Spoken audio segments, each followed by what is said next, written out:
2014 meeting of the Town of Wareham Board of Selectmen and Sewer Commissioners. May we have the roll call, please?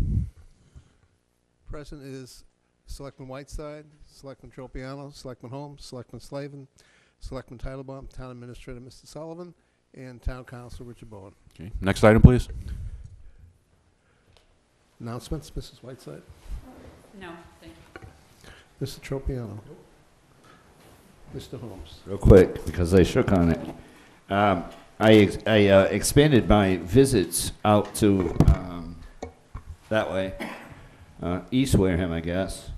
And not to be outdone by my friends in Onset Music, I do want to introduce Music on the Bay, which is in the same parking lot as the jewelry store, Mark's. Is that Mark's? Yeah, it's Mark's. Mark's Jewelry. So there's another fantastic music store out better in the town. And I also wanted to advertise for Mark's Jewelry. Needed a battery in the old watch. Went down there and they took care of it. So they have a fine jewelry service there. And everybody please just remember that tonight be very careful with the weather coming. And if you have seniors or elderly living next door to you, please kind of pay attention to them as the wind may be high. And we may have some loss of power, heat, and electricity. So let's all help each other like we always do, and we'll be just fine. Thank you. We'll start off the announcements. We lost one of the town employees just recently. I think it was Monday night. Volunteer. Is it Monday or Friday? Either way, Lane, who has worked in the Council on Aging for quite a while down in the kitchen, passed away overnight. Actually, they found the following morning when he didn't show up for work, basically. He's been around a long time. He's always been concerned about the town and worked very hard. We'll miss him very much. Next, Smithers V&Set, which is a company located across from the Deacon's School, which most people don't know where they are, or even they're there. They're a very quiet, nice neighbor business-wise. They actually employ about 145 people in Wareham. Are going to embark on a major expansion and staying in the town of Wareham, which is really good for us. They're going to expand to about 250 people over the next 2 years. And they've actually decided that for this particular Saturday at 10 o'clock, they're going to have basically like an open house. The public can come in and see what they do, how they do their testing of salt water, fish, etc. And they've extended the hand out to everybody to come. Next, we have Women's Barbershop Chorus, a cappella 4, and the Wareham High School Concert Choir, basically running a fundraiser for the Celebration 2014. It's at the high school auditorium, March 28th, 7 to 9 p.m. It's $8 at the door. Bob White. Bob, who do you have this week? We have Selectman candidate Michael Freites and Henry Fernandez, who is running for the Housing Authority. And I have one other thing which I just thought I'd share with everybody who thinks Wareham is kind of not doing things very well and is, all by themselves. There's a lot of people trying to tell us that the state. This is the town of Norwood. Norwood has a very large industrial tax base, obviously has a very large business base on Route 1, and quite a bit of homes that are much higher value than Wareham overall. They're looking at a $2.3 million shortfall in the school department, never mind anything else. Mr. Walton was nice enough to give me the paperwork on this. They are going to be cutting 8 elementary teachers, 6 middle school teachers, 7 high school teachers. The proposal will also eliminate clubs and advisors at the middle and high school. They will also be doing things with the athletic and drama fees. They're going to double them. And they also talked here, let me find it for you. They are going to make cutting in their busing program, and they make a note here, they voted to eliminate late busing for grades 7 through 12. By law, the district only needs to provide busing through grade 6. So when people sit here and listen to what Wareham is doing, there's a whole bunch of people there with us as well. Thank you. Yes. Now, this is important. Pat, repeat that first announcement again, please. I didn't hear you. Unilane over. Absolutely. Is that what you said? Yeah. Yes. He basically passed away during the night, had a heart attack. Well, that's, Mr. Chairman, we can't Yes. let that go. A moment of silence is not good enough. That young man, I didn't hear him. I thought I heard you say that. I think amongst the six of us sitting here, and I won't embarrass anybody, but we need to get a plaque, not a paper, a plaque, and then we'll put it downstairs Yeah. and invite his family. I think he has a brother. Whatever the contributions are, we'll take care of it, so the town don't pay for nothing. Agreed? Folks? Right? Absolutely. Okay, thank you. That's awful. Yeah, that's, He was a good guy. He spent a lot of years working at Damien's Pantry. he helped out the church. I think. Oh, man, that's awful. I know, Sorry I heard you right, because that's just too bad. just, further in that regard, Selectman Holmes, I know Mr. Sullivan had broached the idea of naming the kitchen area, either the existing one, or if for some reason the Council on Aging ends up elsewhere, naming that area after him, and that would be a plaque would be good for that. We can check with his church. They're handling a lot of stuff for him. Because he was good friends with Father Gage. Yes, he is. Thank you. I just wanted to remind people that next Tuesday is the town election, April 1st, Tuesday, 8 a.m. to 8 p.m. The polling locations are Precinct 1 for Town Hall, Precinct 2 is the Hammond School and Onset, Precincts 3 and 6 are at the Minot Forest School, Precincts 4 and 5 are out at the Deacon School. There are contested races for the Selectmen and the Housing Authority and Assessor. There's also a constable position on there, I believe a Housing Authority seat that isn't being contested. There's also a ballot question to vote to accept General Laws, Chapter 40, Section 6, to authorize the plowing of private ways. So again, that's next Tuesday, 8 a.m. to 8 p.m. A couple of us obviously have a very keen interest in it, and we'll just leave it at that. And that's all I have. Thank you. Next up is citizens' participation. Oh, jeez. I'll start with Mrs. Rumney.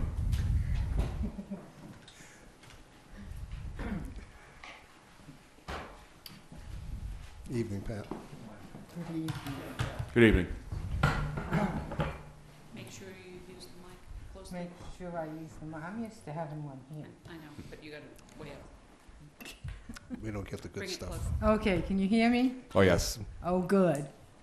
As a follow-up to question 1 on the ballot, please vote yes. That's why I'm here.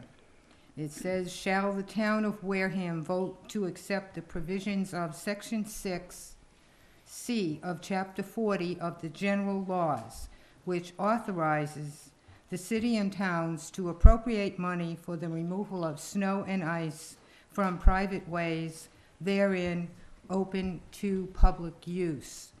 And the reason I wanted to mention this again is because I didn't want people out there to think that private ways are the roads that have little signs out that say do not enter. These are not private ways.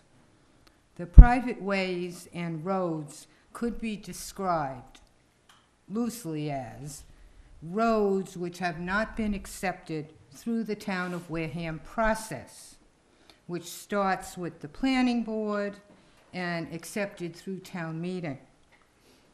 These roads are accessible to public use. They do not have signs posted, do not enter private way. Wareham has many roads which fall in this category.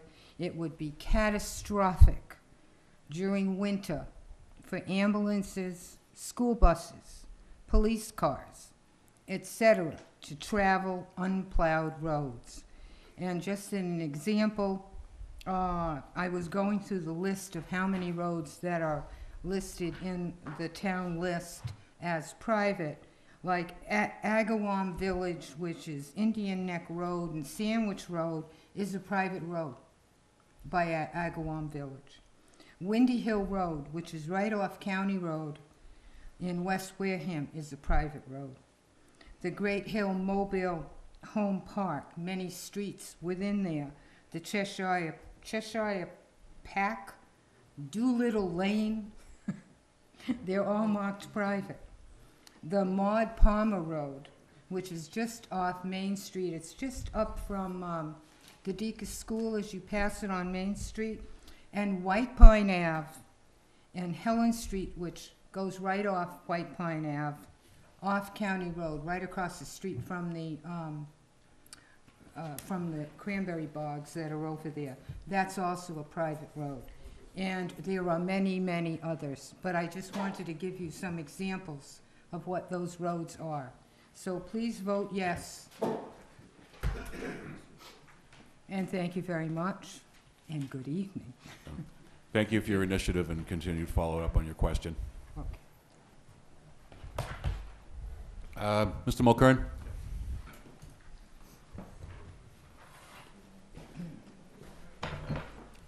Good evening. Good evening, Joe Mulkern from Precinct 2. I would like to compliment the town administrator and the treasurer for the auction that we had this Saturday, where we generated $430,000 for 10 pieces of land, which is fantastic. I hope that helps the town handle some of the problems we're going to have in the future. The past 3 years, I researched abandoned properties in the town. I'm coming up here in regards to an article I have on the town warrant about abandoned buildings there. Even though we sold 10 pieces of land there, we still have 12, maybe 15, maybe more. I haven't really found all of them. And there's a lot of them that have to be, they're abandoned as far as I'm concerned. And I have a problem with the Board of Health and the inspectional services because apparently one says one thing and one says the other. Who's going to handle it? Who's going to take care of these buildings? A lot of these buildings I've gone around and looked at the past month, and I've got a list of them all, and I'm going to... Point of order, please. My point is, sir, that we have on the agenda that we actually will be discussing this Yeah, article. well, every time I come up here, I seem to get shut down. This young lady talks about private properties, and you let her Well, talk. we That's have a already- special item on here tonight, With- Mr. Mulkern, for you. specifically for the petitioned articles Yep. Yeah. under the town business. So Well, that's where we have you slotted. So Okay. you're not getting We shot are- down. Do I It's have just a that, right, do I have a right to talk about it when it comes up, though? Absolutely. oh, absolutely. Okay, That's thank what it's on there for? We invited you Okay, to thank be you. here Yeah. Okay. for Just that. another point I just want to bring up about these roads also that young lady talked about. I deliver Meals on Wheels to a place in Pembroke. I forget the section. It's up in up in the west part of town here. It's a private way, and during the summertime, these people put a restriction on people going in there because it says private way. And is that piece of property over there going to count? It's up the Swiss Beach area there. It's a restricted place there. You can't go in there at all because they have a guard there during the summertime, but that road is plowed. If they restrict it from public access, they would not be able to be plowed by the, But they are by the being plowed town. now by the town, from what I understand. Yeah, the Article 1 or Question 1 hasn't been voted on yet, Okay, so so, we can bring that up at the town meeting. no, it would be on the ballot. It's a on the ballot to vote question. Yes or no? Okay, thank you. right. Yep. That's next week at the election, to whether to accept that portion of the law that allows us to plow private ways open to public use. Very good, thank you. Mrs. Smith? Good evening. Are you here as Mrs. Smith or Moderator Smith? No, I'm here as Mrs. Smith. Okay. I received today the first copy of the attack of the HMS Nimrod. I was here several months ago and spoke to you about two gentlemen who teach at the University of Massachusetts and the University of Bridgewater who would be writing a book about the attack of the HMS Nimrod. And the first draft came out today. It will be going to print. And so we should have it probably within a month and a half. It should be out of the printer. And our expectation is that we will probably have them come and do a book signing and perhaps even do a talk at the school with the school students. I didn't have a chance to read all of it, but I did flip through it. It's pretty interesting, and we're really looking forward to having this available during the summer celebration and to the residents of Wareham who want to know more about the British attack. Is this something you're going to be selling in conjunction with the calendars and so forth too, or? No, the authors will be selling them. This is Okay. an endeavor that two gentlemen had been contacted by History Press to write. They have written several books for History Press. And they approached us and wanted to know if it would be okay if they followed through. They didn't want to conflict with anything we might be planning to do. And we said, look, if you're schooled in doing this and you want to write for History Press, by all means, you want to do the research, it's wonderful, go ahead and do it, and we'll step back and we won't do any kind of a book like that. So it is a private endeavor, but we will be hosting them, holding some book signings and encouraging people to buy the books because it's a wonderful history of the town and the attack on the town. Will you, on the 2014 website, perhaps you could make a link available to where you could purchase the book? As soon as they're available, and I believe they're going to retail for $19.99, so it's not an expensive book, but very, very nicely done. Thank you. Nice news. Mrs. Slavin.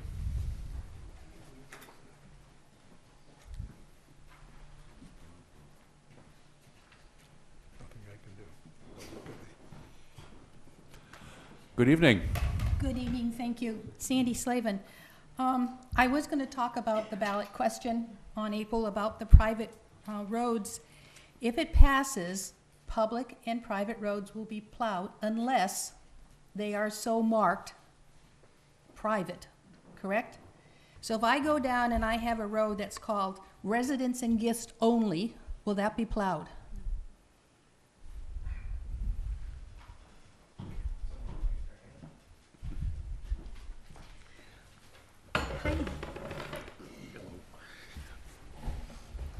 With your permission, Mr. Chairman, members of the board, Mr. Town Administrator. The Town Administrator has asked that I take a look at potential street plowing regulations, just to look around and see what other towns might have in place. Obviously, we haven't yet come up with a policy regarding plowing because we'd want to see whether the ballot question passed first.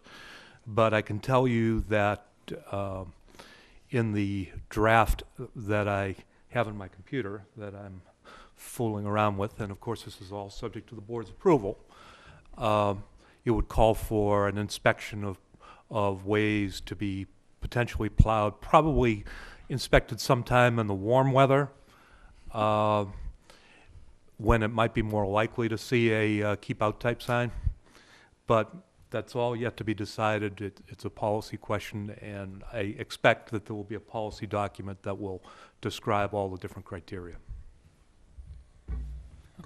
Mr. Does Mayor, that- just Yes. add, the town of Milton, I believe, has a policy on the private-public issue. Thank you. Yeah, Sandwich has an excellent one, Barnstable as well, Dennis. There's a few of them. So I was going to go through and list all the words that I saw on these private ways. I guess I don't need to do that now. It's all going to be looked at. Thank But you, if- Mr. Bowen. But if the signs are up now and if they're taken down in the winter, will they still be considered their summer signs versus their winter's positioning? That's just a question, because if I'm a private way and I want to be plowed, I would take my no trespassing sign down for the winter. Okay, I'm not here to talk about. You just tipped them all off, but Yeah, they'll Good job. think about it on their own. It's over. I won't talk about trash tonight because I have something else I want to cover. And I won't talk about the master plan committee. I have something else I want to cover. But I will be back in a couple weeks to ask you the status of the trash and the master plan committee in a couple weeks. Question I'm having is that I'm confused. In Onset, we have 3 parking places that could be used for revenue: Hammond, Lopes, Hines. Is it possible that we can get some type of spreadsheet that tells us what are those sites will be available for the large on-sit activities such as fireworks, Escape the Cape, Blues Festival, Cape Verdean, and the Jazz Festival? Which one of these 3 sites will be open for parking? Will fees be collected for those parking, and who will keep the fees for those parking? I know that Escape the Cape, we will charge for Hines, but Lopes and Hammond will be free. I just don't know about the other activity as to what is being planned for revenue for the town. Well, let's let Selectman Holmes take this. This Yeah, is right in his Mr. wheelhouse Mr. down there. Chairman, I think we addressed this again last week, or the week before, and we have a board policy.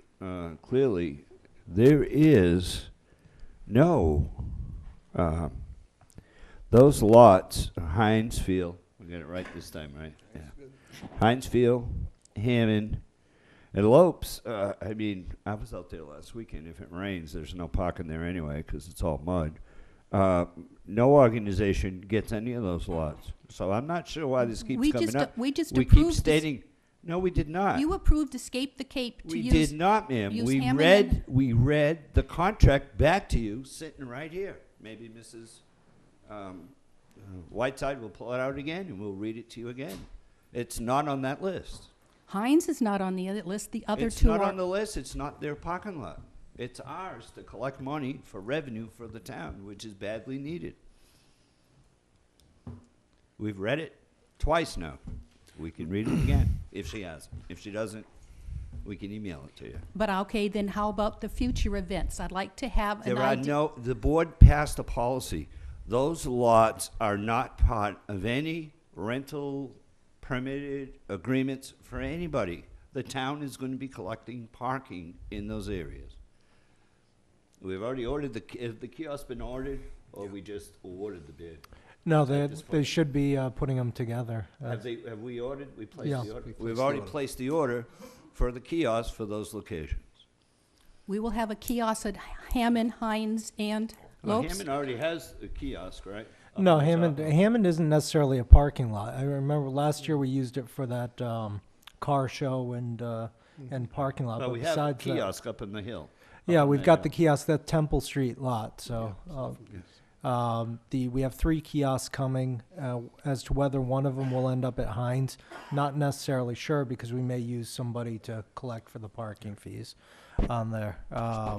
But Hammond for, I can't tell whether people mean the C.W. Bishop / Temple Street lot. That's where we have a parking Yes, kiosk. you do. Yeah, at Paved the, area.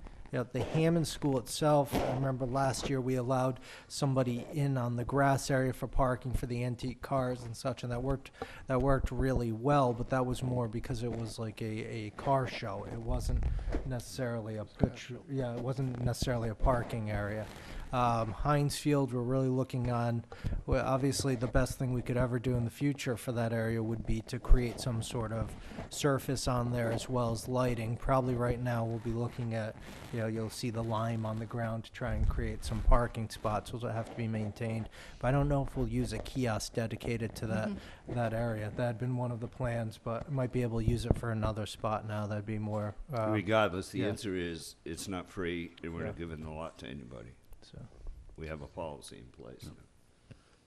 Just Now, a, if he was to, Mr.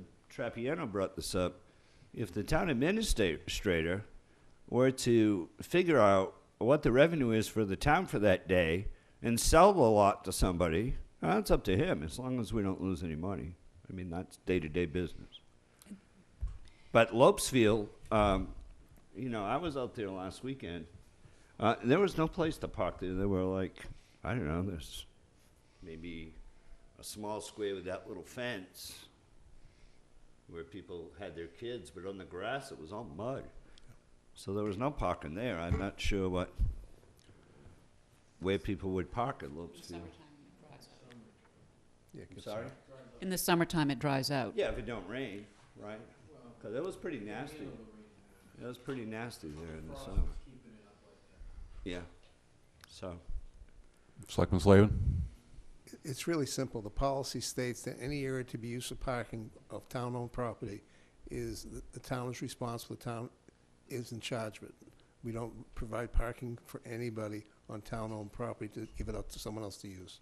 That's the policy. In the past, hasn't some other organization? In the past. passed? No- Oh, yes. No In the longer. past, no longer. No longer. So they can't use it for their scholarship fund or anything like that? Correct. Or can someone go out there and make Or believe they're, somebody out there With a look like a bucket? parking attendant and which park happened a pocket couple it, of years yes. ago, yes. So, Did you find that? Did I find what? No, no. I think I what you, actually I cleaned think my what you're talking briefcase. about is the Escape the Cape was given certain areas that they could use for no charge, and the Heinz Field was not listed It at all was in not there. listed, but Right. But Lopes the and other Hammond ones- were. Yes, but that got through, won't happen again. Okay. Thank you. So from all these events, town will be responsible for these 3 fields. All money coming in will be going toward the town. Is that understood? Am I understanding that correctly? That's the policy, Yes. yes. That Okay. is the policy. Thank you. But I'll be back in a couple weeks Do to you have a talk co- you about have the a copy trash of- and the master plan. I'm sorry, I left it at home. Policy too? Yes, I took that Thank out you. of my briefcase. Is there anybody else for citizens' participation? Mr. Walton?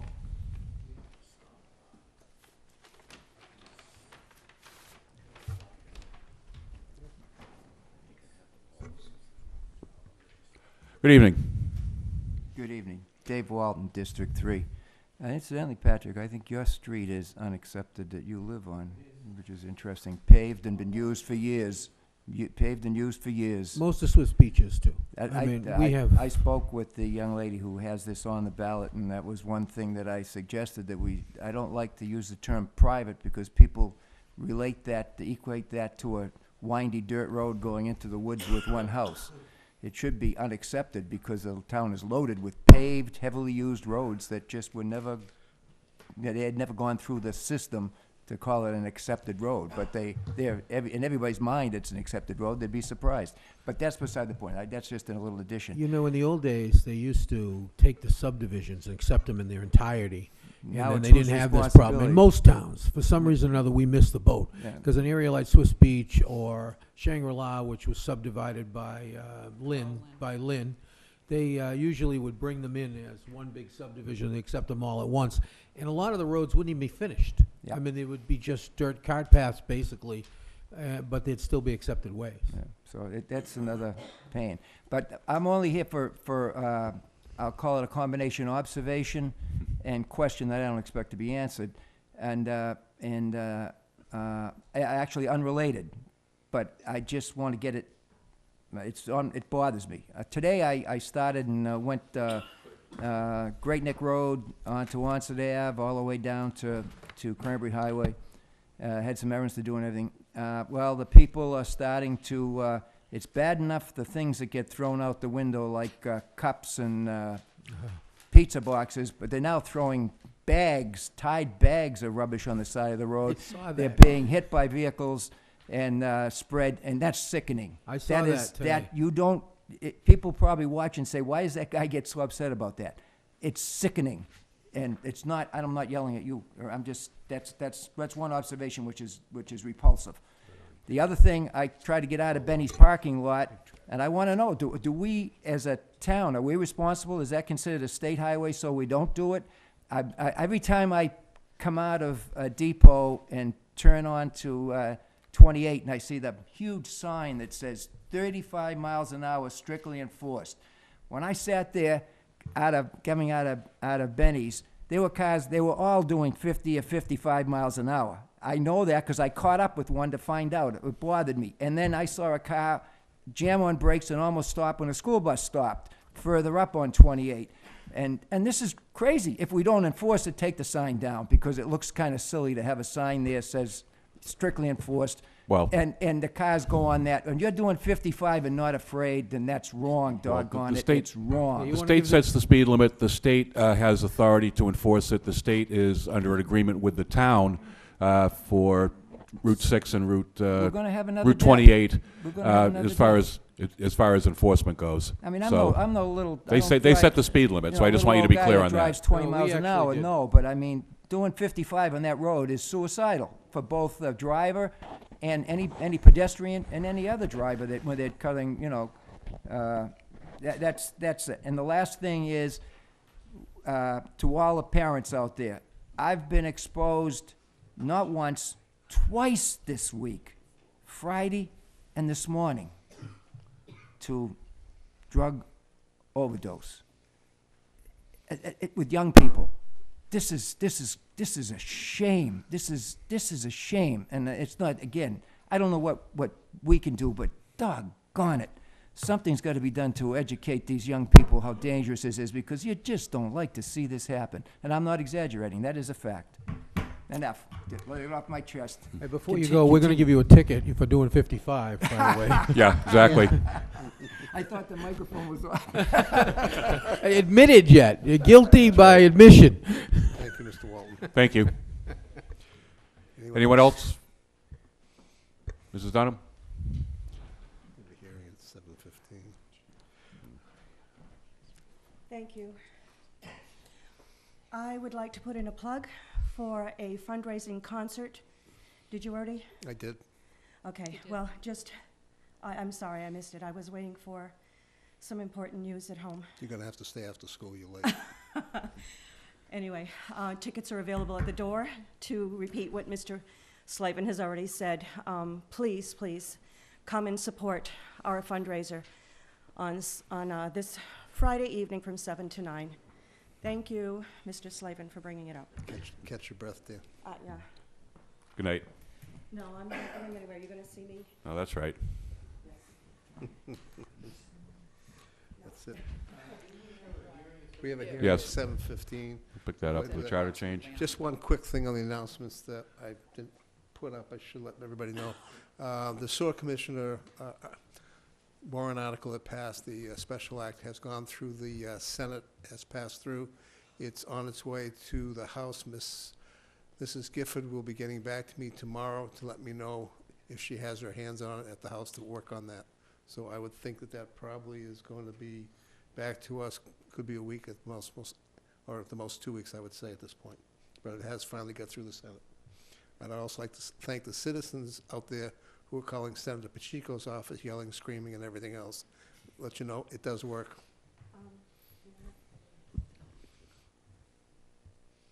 Yes. On what subject? I just want to note that, I don't remember if it was yesterday or the day before. Now, there was an accident at the Tempest Knob parking lot. Yeah, they're trying to burn the lot down. Three gentlemen stopped, and they saved the young woman who was in the car. I don't think they left their name. I don't know if they did, but there were three gentlemen who stopped, took the time, and they saved her life. They pulled her from the burning car. And I don't know who they were, but I just wanted to make note of the fact that the good people of this town did something to save a person's life this week, and they went on their way. So, whoever you are out there, thank you. Thank you for that. We have a 7:15 for hearing for the charter change. We've already voted on the article internally ourselves, but by requirements, so we have to have a public hearing on it as well, because it's a charter change. Okay, can we have a motion to open the hearing? Motion so made. Second. Motion made by Selectman Tropiano, seconded by Selectman Whiteside. All in favor? Aye. Opposed, abstained, 500. The hearing's open.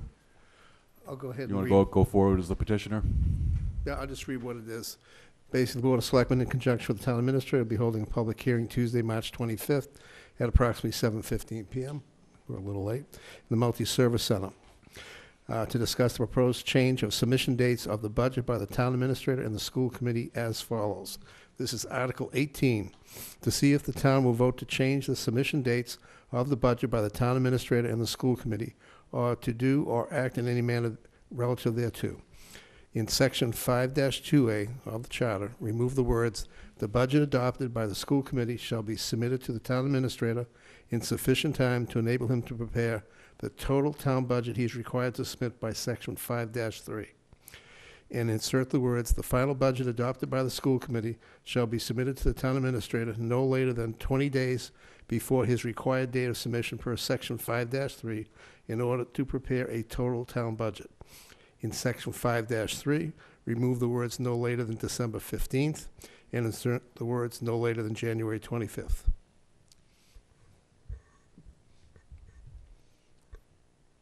Do you wish to speak to the article as the? It's just simply to make the timeframes work. With the December 15th date, it meant that the school committee actually had to have their budget done really in November, which is just physically impossible to get anything that makes any sense at all. It also requires the capital planning committee to have their budget done, their 5-year plan in, I think, November 15th, under their 30-day notification by charter as well. So what we've done here is we worked all the dates out to make sure that we can go ahead and everything get filed in time. Everybody has the proper time to do all the work for town meeting as well as the charter requirements for budget. And these dates work and everything fell into place. And we kind of tested it because we went ahead and used the April 1st, which is the first Tuesday of the month in April, as the start of town meeting. And we worked everything back to make sure that worked as well. And we made that change, I think, several months ago, confirming that town meeting officially does start as of that first Tuesday in the month. So this is just to kind of clean up an area to make everybody's job easier and actually make it a more viable presentation all the way through. Is there any member of the public who wishes to speak to the article? Second. Motion made by Selectman Tropiano to close the hearing, seconded by Selectman Whiteside. All in favor? Aye. Opposed? Abstained? 500. The hearing is closed. There's no further action by the board at this time. We've already voted favorable action on it. For the Finance Committee report, it's up to town meeting from here to make the ultimate decision on this. Thank you.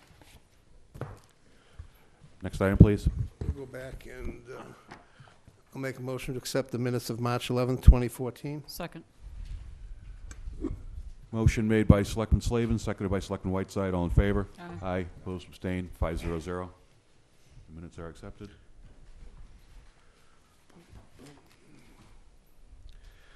I have no bills. Hearing's done. Next up will be the use of town roads by the Sidings LLC in care of Jeffrey Smith for Harry the Hat Road Race, Saturday, June 7th, 2014, 11 a.m. to 1:30 p.m. Somebody here? Why don't you come up? Come on up, please. You can both come up if you like. We don't bite. It's all Just each friendly. other. Thank you. Jeffrey Smith, LLC, the Sidings. Hey, why don't you tell us about your event, please? I'm a former Boston Marathon champion, and I started an event company 3 years ago in New Bedford, and I'm sort of expanding out on my Christmas run to different events, and I needed something to distinguish myself from other event companies, and I came up with my Revival road races, and it's been a long time since I was racing, 25 years, and Harry the Hat was one of my favorite races, and I think the last one was about 1999. I understand that the traffic has got a little bit busier in that time frame, so starting it at the Deacon's School and finishing at Marion, I don't think would work anymore. Crossing Route 6 and the highway won't work. So I want to sort of revive Harry the Hat as a 10K road race. 10K road races have become very limited. There's lots and lots of 5Ks, but very few 10Ks. It's a healthy pastime, and sickle cell anemia and the Deacon's race was one of the best races in southern New England, and I think it can be brought back as a great event in Wareham. It says 5K. It's a 10K. I'm sorry. Okay. It's also Cooley's anemia. It's not sickle cell. Cooley's anemia. It's Okay. We can make the change to I 10K. I just did. View that as a typo. Questions from the board? Selectman Whiteside. It's a comment. When it was a 10K, I decided when I turned 40 that I would run a 10K race, and I trained for 3 whole weeks. Not enough. Now you tell me. You've heard from a professional. But I was doing a fundraiser, and I challenged the people who worked for me, who included some runners, and we raised a lot of money. And then the second year I thought, well, God, I better try again. And I really have the greatest respect for anybody who can run more than 42 feet. And that includes my daughter, who will run in this race for you. She's taken up 10Ks. there's a lot of races out there. But a lot and- of them are full. And, you know, I was looking for something different. I'm reviving this race. I'm reviving a race in Westport, and I'm reviving a race in Hyannis. And, you know, if I'm successful, or should I say, when I'm successful, I will look for expanding and doing other events around the state and hopefully around my home area. And on another note, I went to a lot of the Wareham basketball games this year, even though I'm from Mattapoisett. But I enjoy going to the games. So, Well, thank you. Other questions? Not really any questions. I got, just so everybody knows, I have sign-offs from all the departments. They've made arrangements with EMS, and they'll take care of the billing on that. They've also made arrangements with the police department. Where are you going? You going to start this at Deacon's? yes. The only question we have is the parking. No, I know what it is. I just want to make sure that the start point. So we don't have anything listed for where they're going to park and stuff.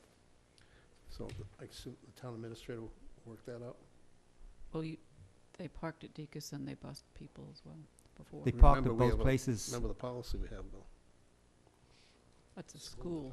That's a school. Right, school. No, but I'm just saying it's still town property. Well, whatever you guys want to do. The custodianship of the school. Okay. Yeah, so we can't. It's not under our purview. Yeah. Right. What I'm trying to get at is we have no sign-off from the school here at all. That's just so someone does get to the school. He has to work out Yes, the school. I will have to talk to the school. Want to make that clear. So Mrs. Slavin doesn't come back and yell at us. Yeah. I'll move the approval of the Sightings LLC, care of Jeffrey Smith, who really is not from Mattapoisett, for the No, Harry I'm from the Liverpool, England. Harry the Hat 10K road race on Saturday, June 7th, 2014, from 11 a.m. to 1:30 p.m. Second. Motion made by Selectman Whiteside, seconded by Selectman Holmes. All in favor? Aye. Opposed? Abstained? 500. You've got your permit. Good luck with your event. Thank you, You ladies should and get in touch with the office so that we can announce this at our meetings leading up to when the race is going to occur, starting out maybe, 3-4 weeks ahead of time. Okay. We can announce it each week and maybe gin up some interest for you. Thank you so much. Thank you for Thank you for your initiative in reinvigorating the race. Thank you. Thanks. We can help you, let us know. Thank you. We'll see you later. I don't think any of us are running, however. Yeah, we'll drive the car and pick people up as they fall down. Next item, please. Okay, Why don't next, we move the policies to, I don't know why those are leading off, actually. Why don't we move those to the back end of the meeting so we can get people in and out of here? okay. And with that in mind, with the board's indulgence, we will jump to item C under the town business, discussion with petitioners, re-articles on the town meeting warrants. So we have 2 petitioned articles, I believe. Yeah, this one here, just so you know, there's a Scribner's error. It should be town meeting warrant, not special. Right, It was corrected. I'm not sure how it got back up again. yeah. I did I don't correct either. it. Nope, I know. It's okay. We know what the intent was. Good evening. You're back again. This is Article 24 at the town meeting, has to amend you're going to be amending the zoning bylaws, going back to, I believe, a status on setback, going back to 2002, if I remember right. Correct. 5 foot and 5 foot from the sides and off the back. From 56, and the first time we had bylaws until 2002, it was always 5 foot and 5 foot. Then in '06, it was made 10 foot and 10 foot. Then I believe, no one's exactly sure when the back setback, the rear setback was made to 15 feet, but that was done. And to anyone that has a smaller lot in this town, it kind of penalizes them because it puts their shed or their accessory building in the middle of their backyard. And the majority of lots in this town are fairly small. So it's kind of a hardship for people that want to have a shed. It's in the middle of their backyard, if you have kids playing or anything else, whereas you could put it in the corner of the yard, it alleviates that problem of being in the middle of the yard. You know, when I bought my house 30 years ago, I could build this shed with no problems and put it where I want. Now you want to go in front of the zoning board and get appeals for that, and that's $300 plus the advertising in the papers, $72. Then the mailings is whatever it is for your abutters. It costs quite a bit of money before you put up a stick of wood, you know. It's just a lot of money, and that's why I want to change it back to 5 foot and 5 foot. Questions of the board? The planning board had a hearing yesterday on this, and they voted unanimously to support this particular article. They had no problems with it. Mr. Fenton did a very good job explaining it, came back several times, and it worked out. Everybody thought it was the correct thing to do. I can say that, you know, in my experience, many of the communities up around Boston with quarter-acre or smaller lots have a similar 5-foot setback for accessory buildings, such as the type you're talking about here, sheds, you know, garages, tool sheds, stuff like that. You know, when you're talking about a very small lot, it can make a pretty big difference in the footprint and how you maintain your lawns and everything else.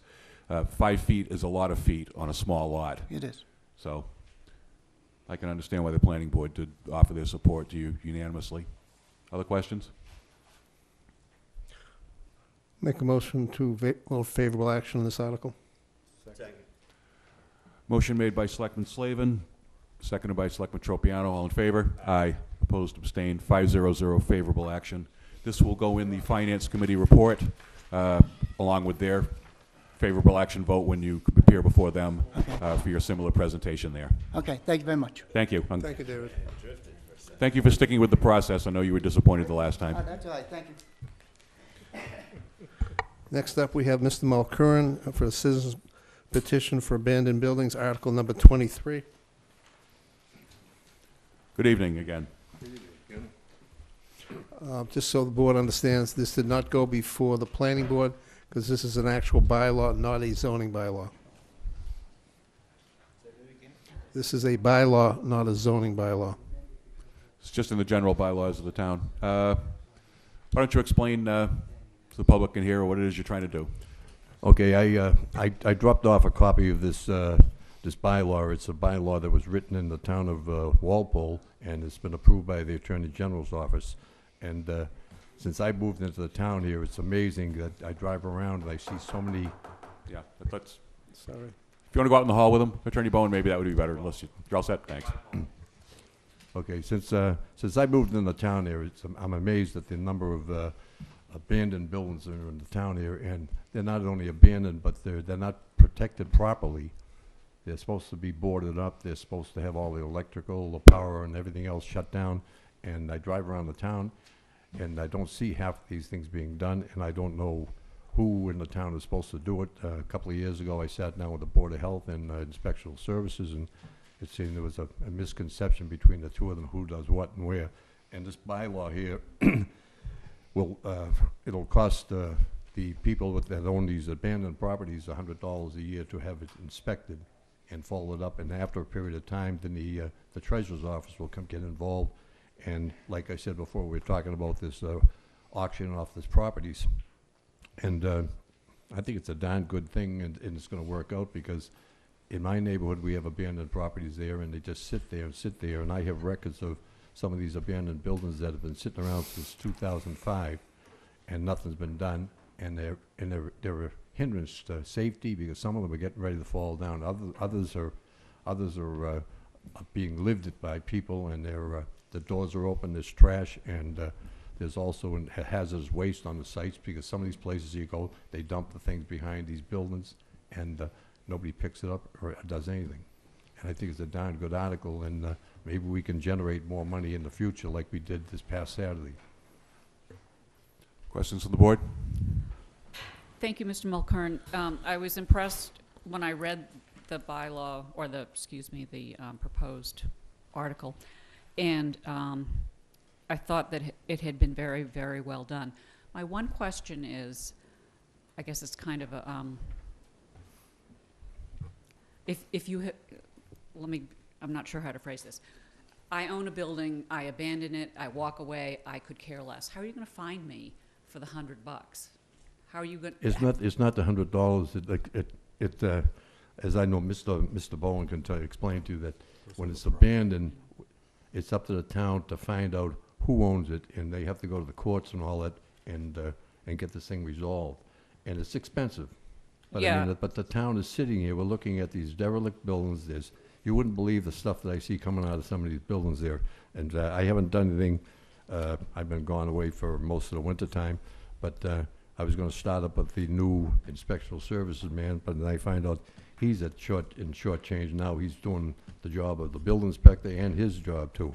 And the Board of Health is the same way. They're caught up in all this charging people inspections on their end because of these apartments that are not properly maintained. So this $100 that we're gonna generate a fee, it also, the way it's written up, the selectmen can also set a fee for it too, to make this thing work Okay, better. because if you take, I mean, I think that we had a recent example of a property that actually was destroyed by fire, and there were something like, weren't there several owners? Okay, that's not the right one then. But if there are properties that are owned by more than one person, it may be 5, 10, or 15 people from the same family. It may be a generational thing. It costs substantially more than $100 to go to the land court and do all of this stuff. So the implication is that the town would ultimately put a lien on the building, on the property, and that at the foreclosure, those books would be cleared. For instance, the tax probably hasn't been paid forever either. Well, that's what I'm saying. I have copies here for about nine properties here that are in arrears, and all of them have names of people or corporations or banks and stuff like that.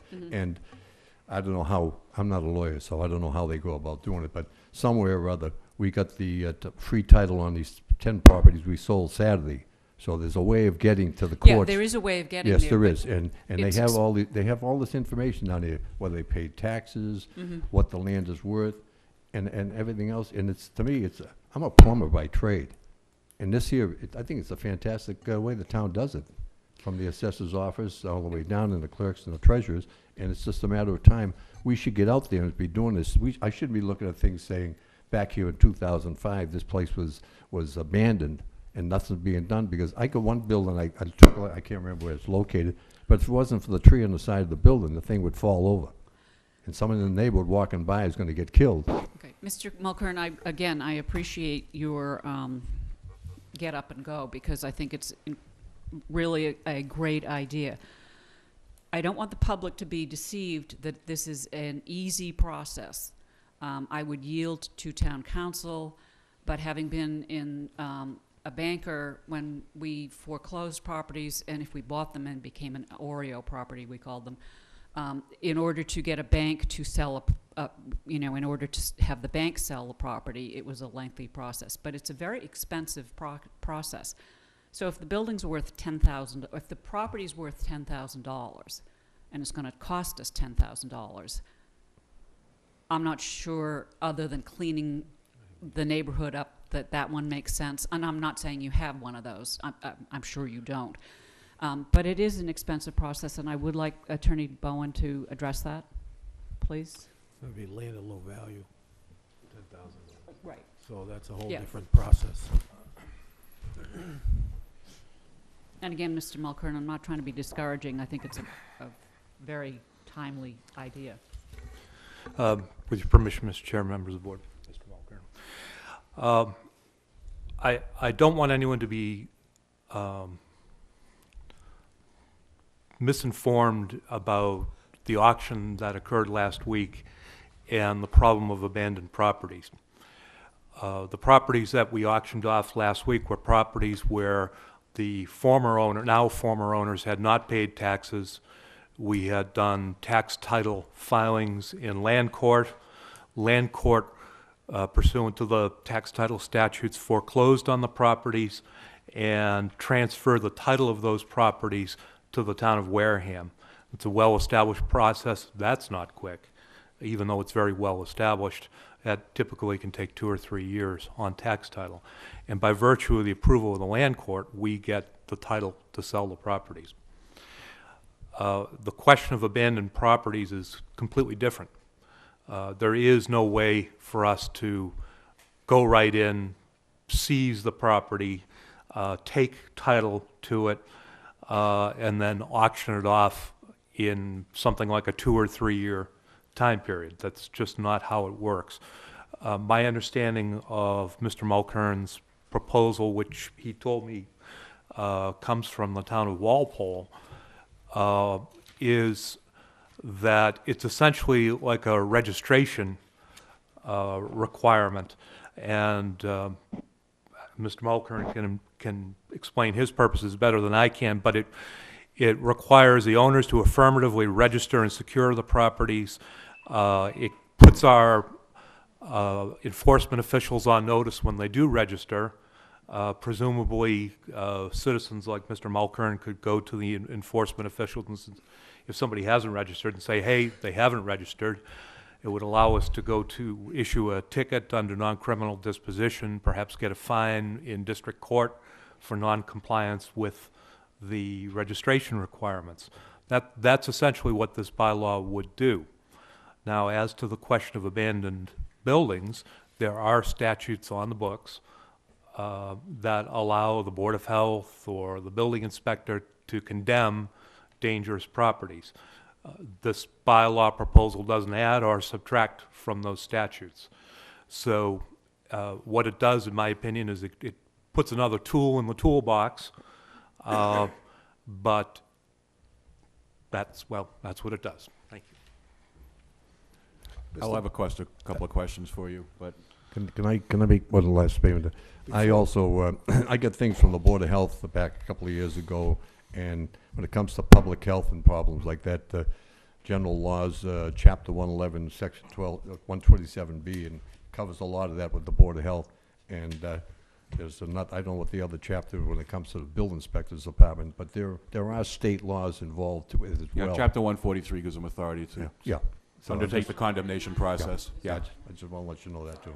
Also 139, according to the stuff. Yep. Selectman Slavin? This again is a regular Wareham, bylaw. It's not a zoning bylaw. My question, and I don't have a problem with what the concept is. I have a question whether or not it fits in with our bylaws. They're asking us to do something or to authorize to do an action. There's no funding mechanism. No, that's not a funding mechanism. In order to do this, you're going to have an appropriation in the building inspectional services in order to do it. The town administrator has no appropriation beside how are we going to pay for this? Where's the legal fees going to come from this, everything else? I mean, if it's a bylaw, the Board of Health, when they put their rental program, and they were allowed to do it a little differently because they can enact their own piece the way they're set up. But they put a piece in there which town meeting voted on an actual, we won't call it a revolving fund. It's almost like an enterprise. They have a certain amount of money comes in, goes to them, the rest goes to the general fund. It is a revolving fund. Yeah, technically, but we didn't call it that. But that's there. My question is, this has no funding mechanism to it. How are we voting on a bylaw that can't be enacted, really, as far as being paid for? Is it an article that will pass scrutiny with the Attorney General's office? It has been passed by the That's Attorney not General. what I'm asking. This bylaw in Wareham.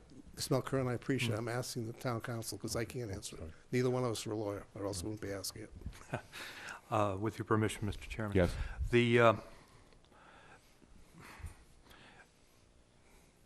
The Mass Tort Claims Act has an interesting exception in it, in Section 10.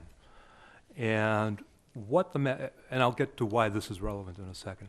What the Tort Claims Act at Section 10 says is that a municipality may not be required to enforce a law and may not be sued for failure to enforce a law.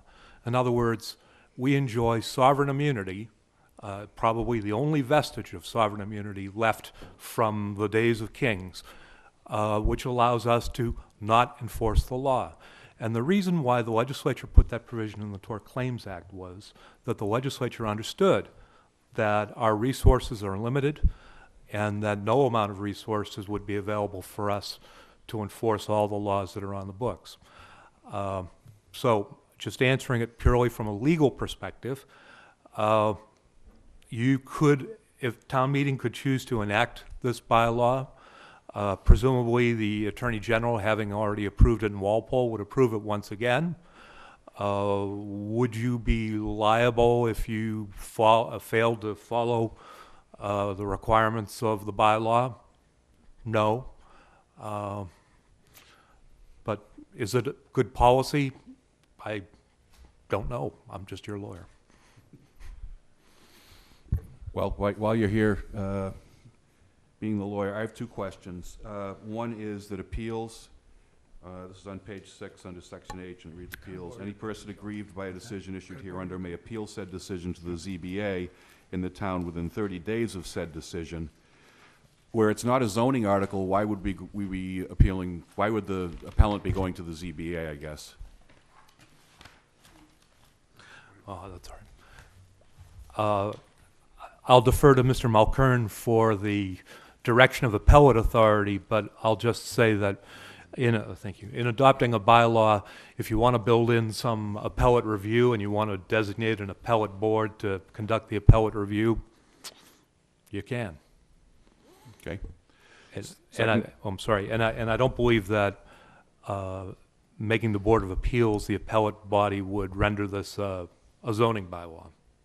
Right, well, yeah, I just wanted to clarify that in so acting, they would not be ruling on zoning issues. It would just be simply as the designated appellate body. The second question I had is under section E, inspections. It references the officials who would have the authority to periodically inspect the exterior and interior of any building subject to the bylaw for compliance. Among this, it lists the fire chief. I just wanted to note that in this town, the fire chief is not subject to our jurisdiction. We have the independent fire and water districts. Onset has theirs, Wareham has theirs. And so to the extent that this is a bylaw for the town of Wareham, no one could require the fire chief to be part of this process. We may wish in the end for the fire chief to be part of this process, but we can't make the fire chief do it. So I just wanted to point that out. Selectman Tropiano? Yeah, all right, so all these things are always good ideas. Unfortunately, a lot of times they're clouded with how you're going to enforce them. And as you well know, enforcing all of the things we have, zoning bylaws, inspectional services, Chapter 2, whatever it happens to be, is sort of problematic. You know, one of the things we didn't do in this town, and I remember we did it when I was the building inspector in Bellingham years ago, we were all made special police officers so we could enter upon the property, which we don't do here, which means we really put our officials sort of in a bad way as well. We always had that as part of the deal. We made them special police officers. They could enter onto the property. We had a little less issues as a result of that. I mean, I don't know if you have to do it anymore. The laws might have changed, and it's not as important as it was. I mean, I see him shaking his head over there, so maybe it's not as important as it used to be. The whole point about this is it's very convoluted. It's very encumbering. And it will be very difficult to enforce. As a matter of fact, we took a building down once in this town. We took somebody's building down that was abandoned for a long time, and the boarding had fallen off and so on, and the town administrator decided to clear it. They had it declared as a, public nuisance. Right. And we sent machinery in there, and we took the building down. It cost us a ton of money. I want you to know in court, and you know, these things just don't ever work out the way they're supposed to.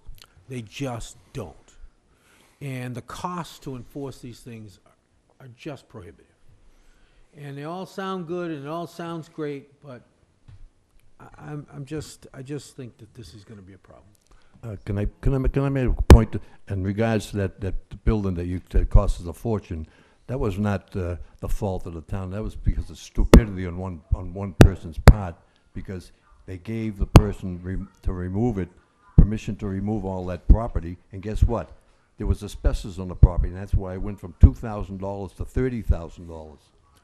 The building you know what building we're talking about? Yes, it was, Sanders Road. No. No, you're No, talking. this not is the a building different we're structure, I believe. No, that's the one I'm talking It's about. like We're Tropiano's talking about referring another to. building that was taken down after a hurricane had gone through it, and it was left abandoned and opened. It was declared, you know, the uninhabitable, well, unusable, and it was actually a commercial building. And we went and took it down, and it cost us a great deal of money in the end result. All of these things tend to cost us money. Now, do you have a pot of money to be able to chase this around? I just want to know. No. No, I didn't think so. So why are we going to create something that's going to cost us money to try to, I mean, come on. It's just crazy. Go ahead, Steve. Selectman Holmes? Yeah, I guess, maybe I'm the only one who misread this. I thought we were creating a pot of money. No. No. Well, then this makes no sense. I thought if you owned a piece of property in the town of Wareham, that you were gonna fork over $100. And that money was going into a pot, similar to what we did with the Board of Health. Doesn't say that. And then if that property ever became abandoned or lost or taxed, and we had to go chase it, we had a pot of money to No, go. that's not what it says, though. You're right, but that's Let not me what it finish, says. if I could. That's because if it is abandoned. That makes sense to me. This makes no sense. You're not even going to collect $100, Joe. Where do you get the $100 from? If the property's somebody's going to pay you $100, and then If every year who's it's going to pay the $100? the loan owner of the property is going The to owner pay of the property that abandoned it? Well, they haven't paid their taxes, so what? And you how think we- they're going to pay $100? Well, I don't know, but Well, the town has the legal right to go after something that's in default with taxes there. Understood. And I've been here 4 years, right? Yeah, 4 years. I remember the first one was on Main Street. I want to say next to the Majestic Mattress Building, right? Remember that, Rich? We went after that. How long did that take us between Ethia, Mr. Burke, town administrator didn't get too involved in it. Illegal, years in court, and it only went down, last summer? That was pretty recently on Main Street. Yeah, he moved that on. They had to find this one. They found your cousin, your third, fourth cousin, your fifth cousin, your sixth cousin. We couldn't do anything about it. And every time they found somebody new, it cost us more money. There were several like that, and they're still up. We're still chasing them.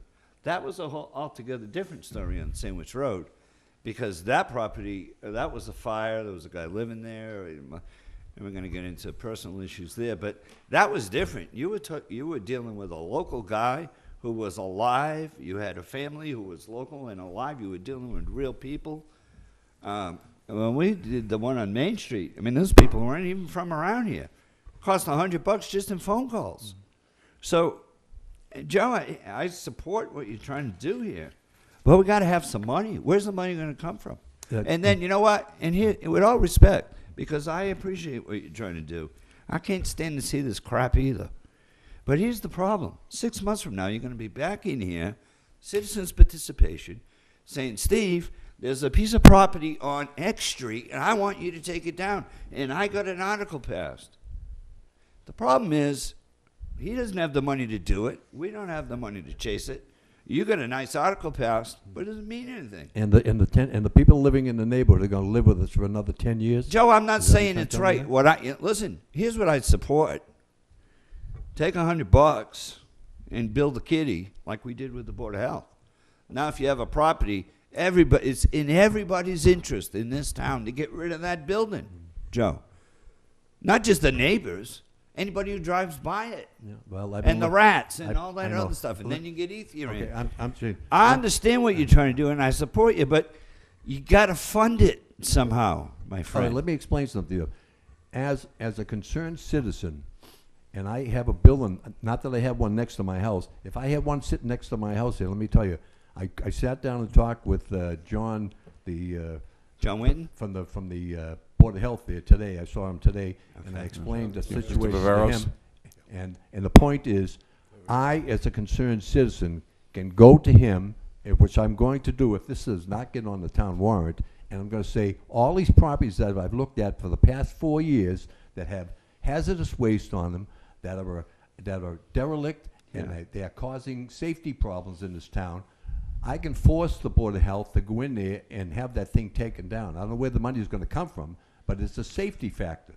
Well, there are issues there, but you still have to go through the legal process. I know Joe. you have to go through it, but I mean, they have to You address still the have issue. to do They that. have to address the Yeah. issue. I have a particular place that I had a problem with a person that had a problem. They bought this piece of property from the town back, I don't know how many years ago, and they were gonna have it torn down. Guess what?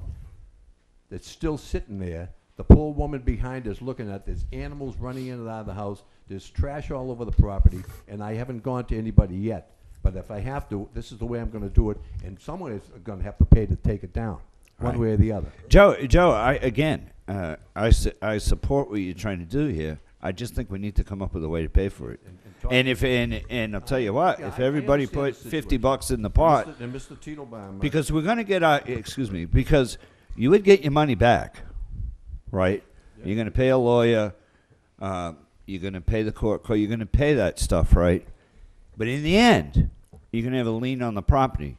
You're gonna get your money back because you're gonna sell that property. So it's not a bucket of money that you just keep spending, nothing goes back in. Everybody pays a one-time fee to get it started.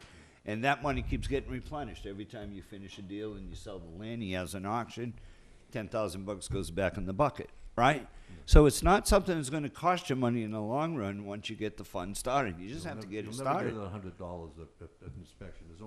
I've only seen about 12 buildings so far in the town. There's what, Joe?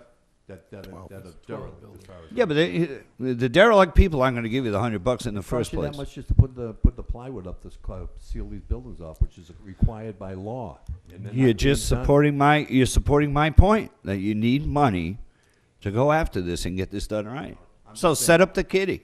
I'm just saying, and just to answer Mr. Titelbaum's thing, that when you vote on it, there is section E in the inspections on this thing here. It tells you the building commissioner, fire chief, police chief, and the board, and the health director.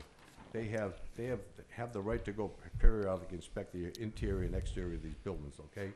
So in other towns, the fire chief gets involved. That's why they put the big X on those things there. The only reason the X is on there is so they can say if there's a fire, they're not sending anybody in there because there's not supposed to be anyone in there. And guess what? There are people living in these places. And I'm going to give the Board of Health the list of the people I've seen going in and out of the buildings, okay? Well, my point was the town of Wareham can't order the fire chief to go inspect. You can ask him to go, and a notification, I think, is appropriate because they do have responsibilities under 527 CMR, the state fire code, to make sure that buildings are not fire traps for the safety of their own personnel in fighting fires and also safety of any occupants who should or should not be in there.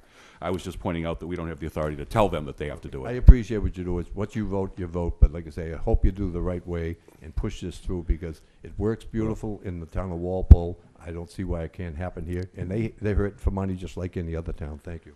Could I just is ask this- one question? When did Walpole pass it, sir? Do you know? 3 years ago. How many? 3 years ago. Thank you. This article, is this not a petition, a citizen's petition? This is a citizen's petition, no matter what we do, whether we vote favorable. If we vote doesn't favorable matter. action, whether it's up or down as far as what the percentages are, it doesn't matter. It goes to town meeting no matter what. It's a When citizen's petition. my question was, when it gets to town meeting, is there a way to, these have to go up or down? Or is there a way to change that? You really can't change things if it changes the intent of the article. If it's a major intent, if it's a funding issue, you'd have Right. to really come back with a new article. Okay, that answers my question. But that's what I was trying to get at, is that maybe when this is gonna go forward for town meeting anyways, no matter how we vote tonight. But if it doesn't go through, a town meeting doesn't pass, I think Mr. Mulcairn should spend a little time trying to figure out a funding source to make it work. And we can also look at Walpole and see what they're doing financially. Maybe they did have a funding source that It could be. we're not aware of. I mean, I just remember when we unfortunately took down the house and stuff in Sandwich Row with the fire, and unfortunately there was asbestos in the shingles or whatever, and the person doing the work, I won't get into it. The bottom line is it cost, from about a $6,000 job, it cost us like a round figure of about $60,000. And we didn't have money anywhere to take care of it. And until we have a fund, that was my point, is we don't have an appropriated fund to handle this. Okay. Okay. We all set? Thanks, Joe. Point of order.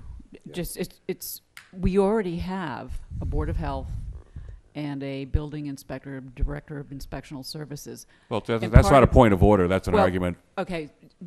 for or against, and I think we're pretty much past that Okay, stage. but the $100 rental inspection fee is actually taking care of a fair number of buildings, not the ones that are really dilapidated, but they've caught a lot of buildings. Caught. They're making people come in and register. Yeah.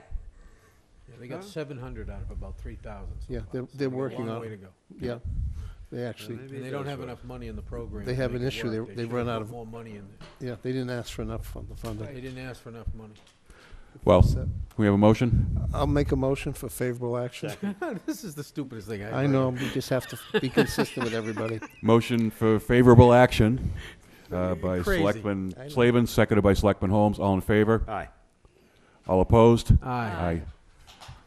Abstain, 140 favorable action. 140. Can we discuss, not tonight, but can we just go back to doing it the right way? We which are is- gonna, we yeah, already talked about after This this is town meeting, nuts. we would go back, even town council's smiling over there. He's like, come on.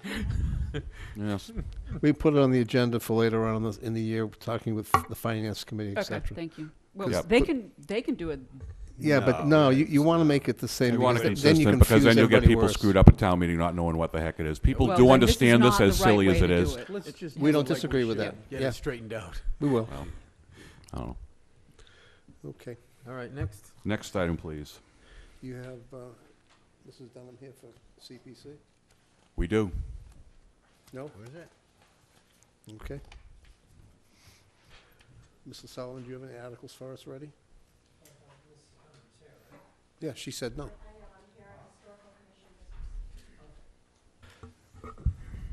When reading the first one is article, are we talking about the special or the annual?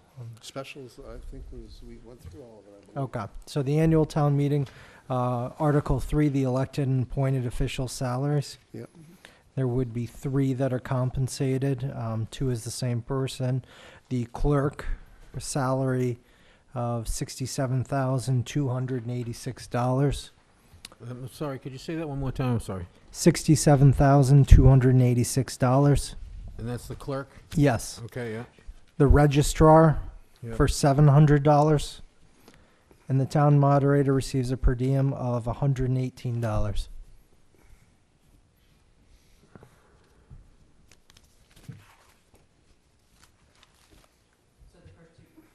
First two figures are per annum. Yes. Yep. Okay. Move favorable action. Second. Motion for favorable action by Selectman Tropiano, seconded by Selectman Whiteside. All in favor? Aye. Opposed, abstained, 500. Favorable action. Article 4 are the revolving funds. They're within your warrant, pretty self-explanatory. There are 2 changes that should be made.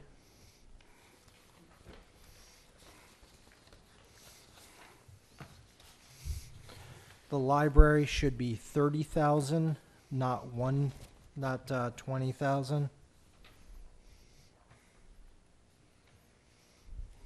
And I believe that the social recreation was the one that we had knocked down to $1. $1. Yes. $1. Is that, The purpose for that was there was 1 year they wanted to make sure that they didn't get rid of it altogether, even though we had no such program. the DOR really hates this, you know. They hate revolving funds with a passion, let alone one you keep it open with a buck. They're not the only ones. And that would be the only change from the list that's within the warrant. Okay. Can we have a motion, please? Favorable action. Motion made by Selectman Whiteside, Second. seconded by Selectman Holmes. All in favor? Aye. Opposed, abstained, 500. Favorable action. Get the final budget number yet? No, No. no. Okay. We are meeting Thursday on the, Yeah. with the, Article 5, which is the 2015 capital plan. Right now, the only items that we have within the budget are the lease of police cruisers. It is funded in the police line. We would pursue a 3-year lease and anticipate, depending on what we can get for trade-ins, approximately 5 to 6 vehicles. I know that there's some of the items from the water pollution control, such as the Greasezilla, but that hasn't been approved by capital planning yet. And what kind of vehicles are we thinking of buying? Ones with 4 wheels. No We've- Dodges. The last ones we ordered were the Interceptor SUVs. You can Thank see you. them with other departments. Thank you. No more Dodges, right? We are dodging the Dodgers. We can't afford any more Dodges. Motion, please. So moved. So moved. Second. Motion made by Selectman Tropiano, seconded by Selectman Whiteside. All in favor? Aye. Opposed, abstained, 500, favorable action. I would pass on Article 6 and Article 7. Yep. Article 8, the Upper Cape Cod Regional Votech School. One of the big things that has made bridging the budget gap this year manageable is that their assessment came in at $2,747,881. It's actually less than they've assessed us for FY14. Move favorable Second. Just as a point, Mr. Dutch was planning to be here on April 1st of our meeting to give us a presentation of what their budget is and explaining action. everything. That's fine. Move favorable action. 8th. First. It's not meaning on the 1st is election day. Yeah, we have a, Since when? I don't know, it's there listed. You realize if someone. There's a motion that's been moved and seconded. They can just come in and take them out of their chair in the middle of the meeting? They could. That's why we stopped having the meetings. We can do it from 7 to 8 and stop then. The polls are open till 8. If you're brave Nobody's enough. gone until 8 o'clock. Yeah, we had the meeting closed by then, by the time they Yeah. get sworn You can in. come in and do a quick presentation. There's not going to be much business that night.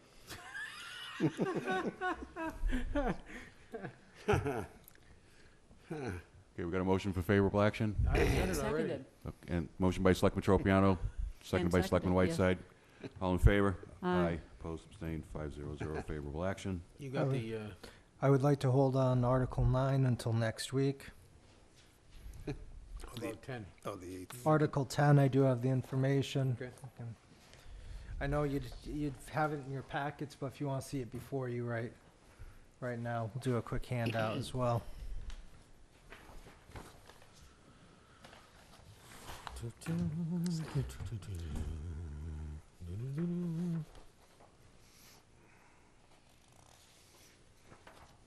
Thank you, sir.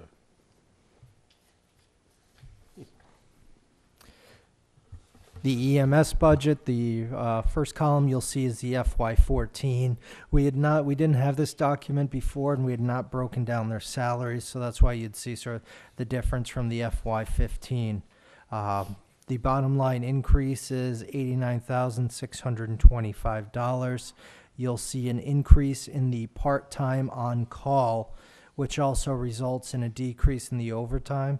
So that nets out at about $88,000.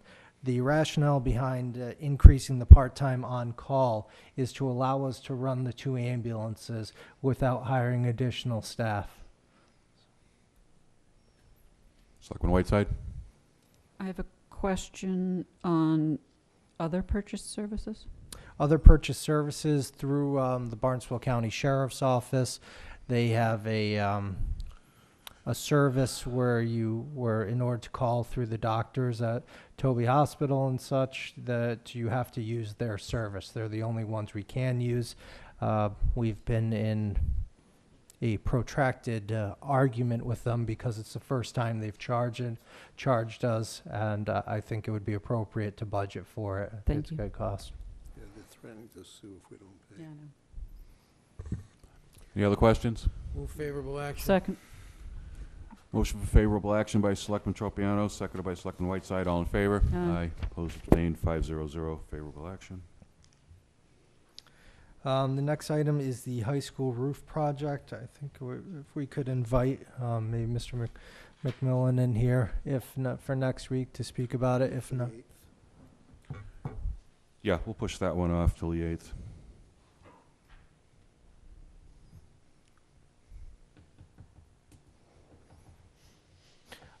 Article 14, were you bringing the cemetery commissioners in to speak about that one? Have not so far. I don't believe the office has contacted them yet. Do the 8th on that. Okay. I think the rest are community preservation or petitioned articles.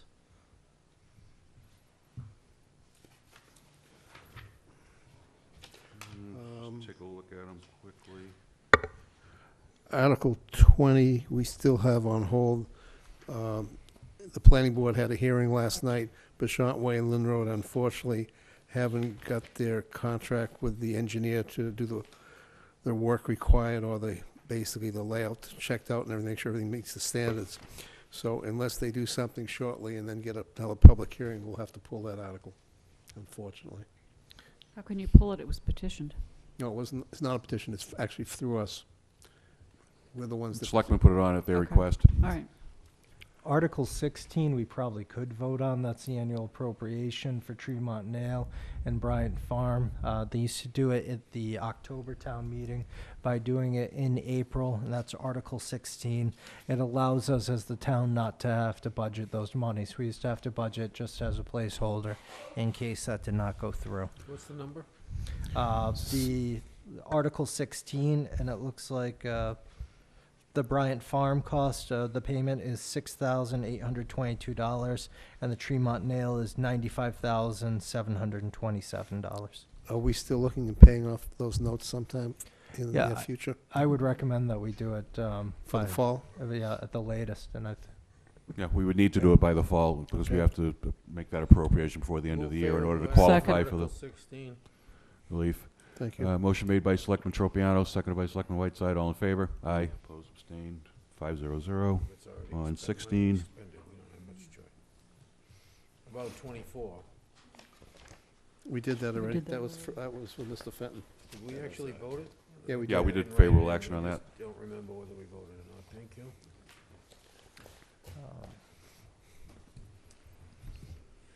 Is there any That's it, reason right? we don't take up 15 now? We've got numbers in there. if you have enough information, I would. This is the community preservation. It's the It's this administrative funding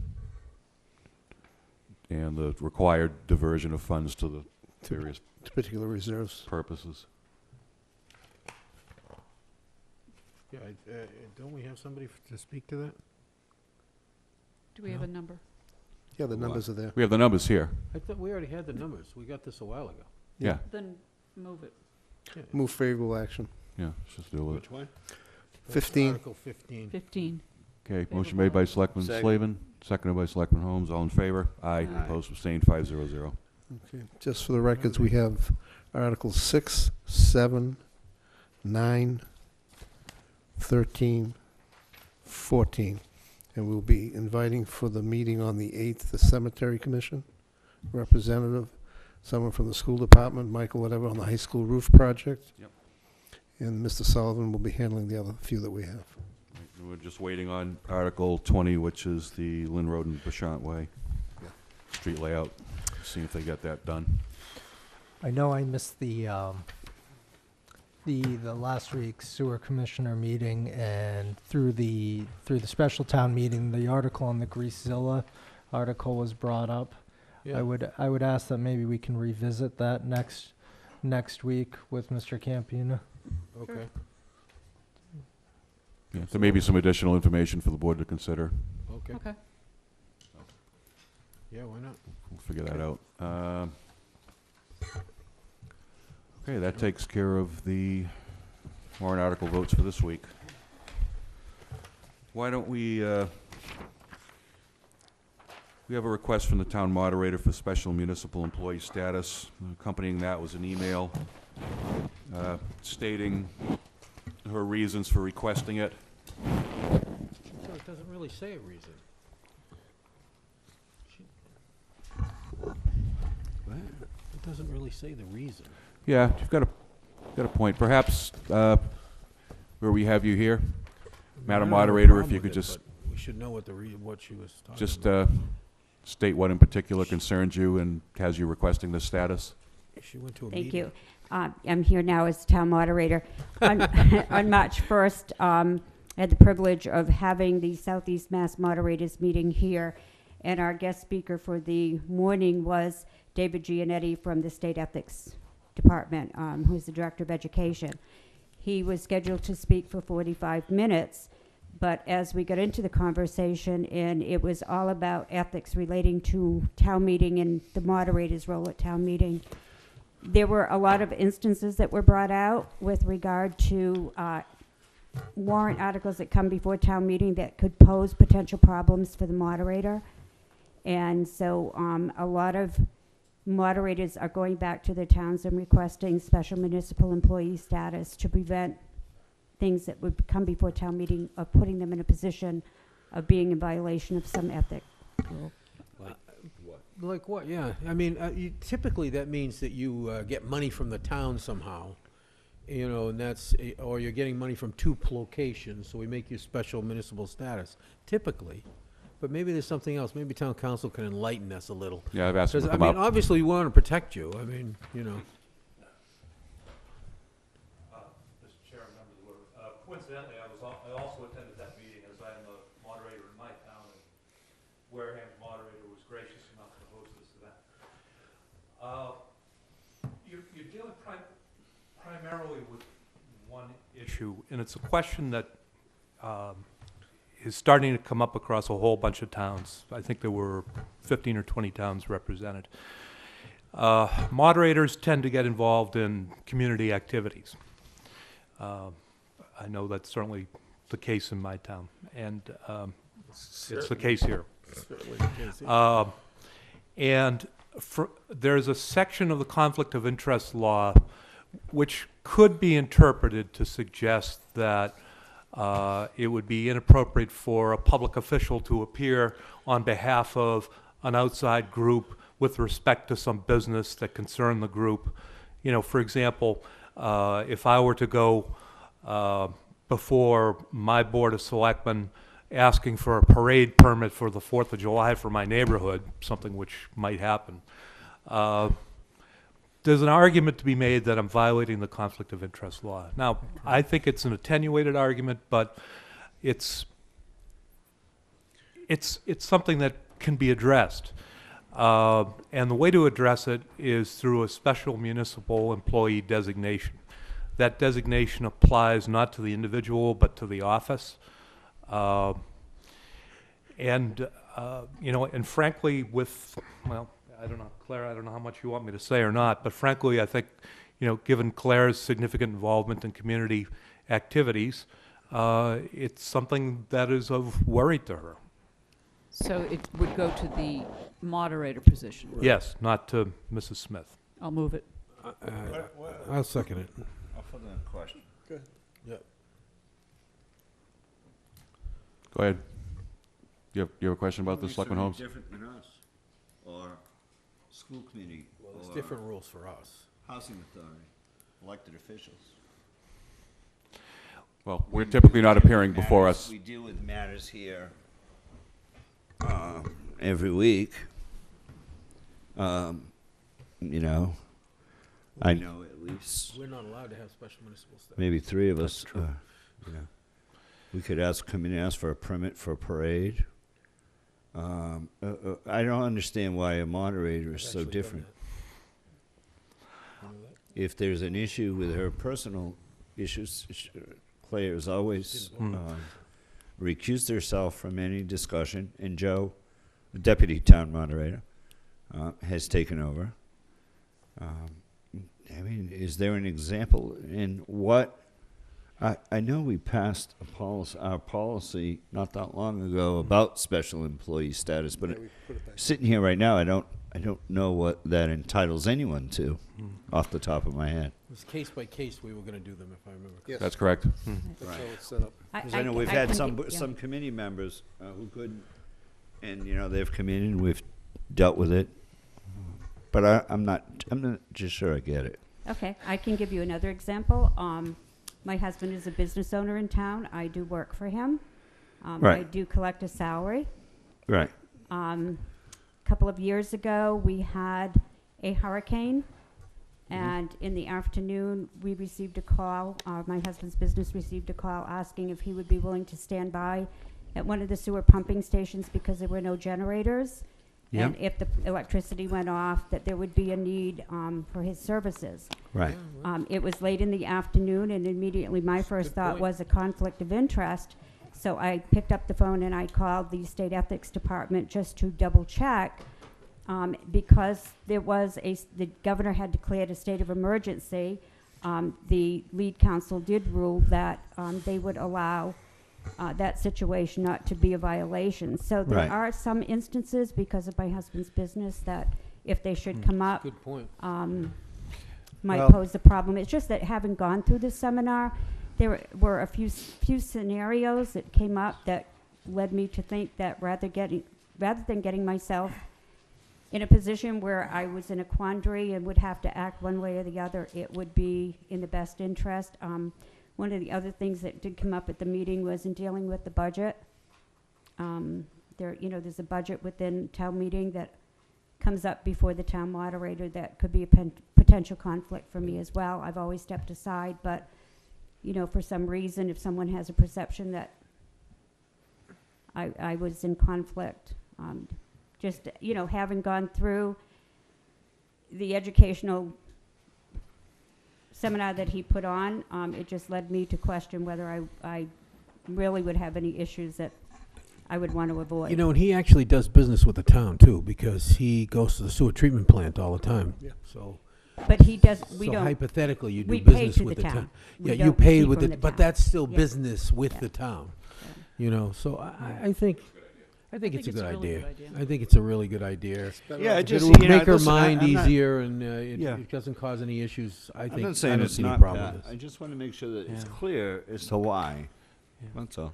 You don't just go willy-nilly giving people, Yeah, no, and we you we try plow. not to do that, as you well I know. mean, you I don't plow for the and town. people you know I don't plow for the town. do. And, there's a situation there. In case of a state of emergency, if you were needed, your company could be, or your guy you work for could be asked to plow, See, I do- right? I do So some, all I'm saying is I'm not disagreeing. All I want to make sure is that all these people buzzing out here, that it's clear as to why clear, that's all. Madam Moderator, in this situation. Because you don't want people, because on the other side, it's worse when people run around, you gave Claire this, gave Claire, right? When there is really a valid reason for it, and that's what I'm trying to make clear is what that reason is, that's all. I actually pull permits in the town, but the law allows me to pull certain permits. Like I can pull building permits and Board of Health permits, however, I can't pull a sewer permit because they never included that in the law. So it's, Well, you're on the sewer commissioners.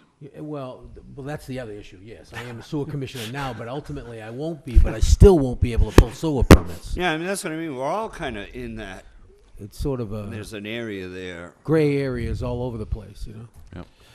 Well, But it sounds like the right thing to do. we've got the clarification. Rather be safe than sorry. Got We have a motion and by, second, yeah. motion by Selectman Tropiano. That's all I wanted to, Seconded by try to clear it up, Yep, motion by Selectman Whiteside, seconded by Selectman Tropiano. All in favor? Aye. Opposed, abstained, 500. You've got your special municipal employee status. Thank you. I believe you have to send a notice to the town clerk Yes. And the state ethics. and the state ethics. Yep. Thank The you. office will prepare the paperwork, and you'll get copied on that. Want to do the plaque for Mellon? I guess. Get Angie out of here. That works. Instead of keep sitting. Yeah, go ahead. Next up, we have a presentation, a plaque in memory of Jim Mellon. I think he passed away about a year ago. Wareham Historical Commission. This is Dunham.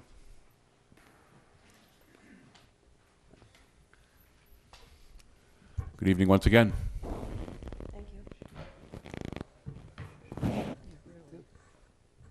Thank you. Good evening. I am here wearing my Wareham Historical Commission hat, and I am representing the Historical Commission as chair. James Keith Mellon passed away in January of 2013 of cancer. He was a member of the Wareham Historical Commission from 2003 to 2008, several of those years as chairperson. He was, as a professional, he was a systems administrator for the JFK Library in Boston. Jim was truly dedicated as that member of the Historical Commission. He conducted his meetings in a professional, respectful manner, always with a great sense of humor. He started a gift account to fund Historical Commission projects, and he personally dedicated considerable time to fund that gift account. Jim, on a personal note, was a good friend, always with a big smile welcoming everyone, and it was an honor and a privilege to serve with him, and he is truly missed. He left behind 2 daughters, Caitlin and Emily. I spoke to Caitlin this evening, as a matter of fact, and she asked me to thank all of you on behalf of her family for dedicating this plaque in Jim's honor and memory. He was a good man, and he was truly dedicated to preserving Wareham's history. He had a true passion for it. And this plaque reads, "In memory of James K. Mellon for his years of dedicated service to the citizens of Wareham, Wareham Historical Commission 2003 to 2008. So I would like to present this in Jim's memory. And again, his daughters thank you for this honor. Thank you. We thank his family for sharing him with us, for his service.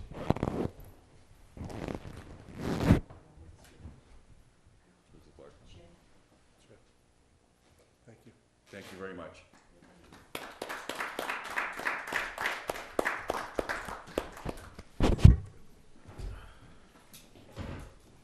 Yes.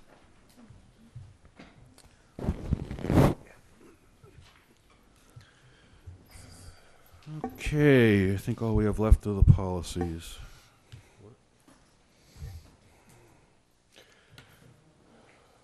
Steve.